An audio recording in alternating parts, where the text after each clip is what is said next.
السلام علیکم ورحمۃ اللہ وبرکاتہ۔ امید کرتا ہوں کہ سب دوست خیریت سے ہوں گے، اور آج ہم چند دعائیں کا تذکرہ کرتے ہیں جن کو صبح و شام پڑھنا ضروری ہے۔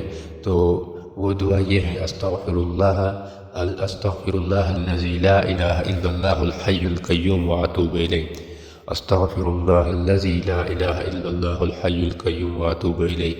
اس کی فضیلت کے بارے میں آتے ہیں کہ تمام گناہوں کا کفارہ کے لیے یہ کافی ہے، اگرچہ سمندر کے جاگ کے برابر کیوں نہ ہو۔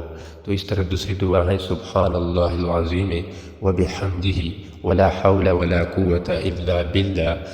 تو اس دعا کے بارے میں آتے ہیں کہ 4 بیماریوں سے آپ کو محفوظ ہو جاؤ گے۔ 4 بیماری مطلب جذام ہے، جنون ہے، اور اندھا ہونا ہے، اور فالج ہونا ہے۔ تو ان دعاؤں کو پڑھنے سے، اور یہ 3 مرتبہ پڑھنا ہے: سبحان اللہ العظیم وبحمدہ ولا حول ولا قوة الا باللہ۔ اور اس طرح جہنم سے نجات کے لیے بھی یہ دعا ہے۔ تو اللہم اجرنی من النار، اللہم اجرنی من النار۔ تو جہنم سے حفاظت کے لیے آپ صبح اور شام میں آپ پڑھ سکتے ہیں، لیکن یہ دعا آپ 7 مرتبہ پڑھنی ہے۔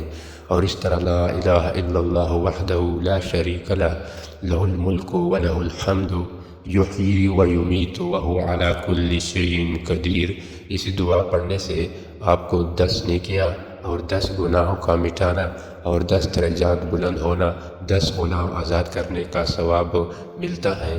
اور اس طرح یہ دعا جو پڑھتے ہیں جو شخص، اور یہ 10 مرتبہ پڑھنا ہے: لا الہ الا اللہ وحدہ لا شریک لہ، لہ الملک ولہ الحمد یحیی ویمیت وہو علی کل شیء قدیر۔ یہ 10 مرتبہ پڑھنا ہے۔ اور اس طرح بسم اللہ الذی لا یضر مع اسمہ شیء فی الارض ولا فی السماء وہو السمیع العلیم۔ یہ 3 مرتبہ پڑھنا ہے، اور یہ ہر قسم ناگہانی آفتوں سے اللہ تعالیٰ آپ کو محفوظ فرمائے گا۔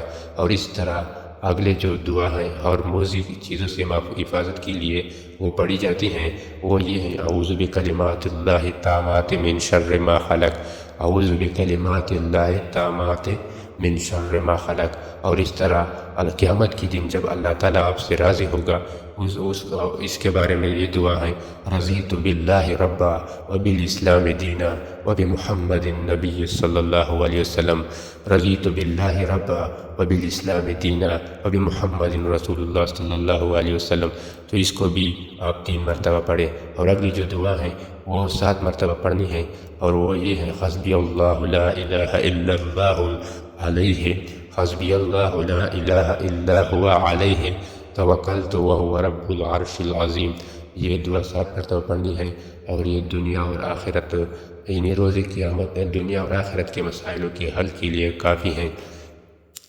تو لہٰذا اس دعا کو اپنے معمول میں لائیں، اور اللہ تعالیٰ سے دعا ہے کہ ہم سب کو حضور صلی اللہ علیہ وسلم کی زندگی پر چلنے کی توفیق عطا فرمائے، اور ہم ہر وقت اللہ تعالیٰ سے رحمت کی امید باندھیں۔ وآخر دعوانا ان الحمد للہ رب العالمین۔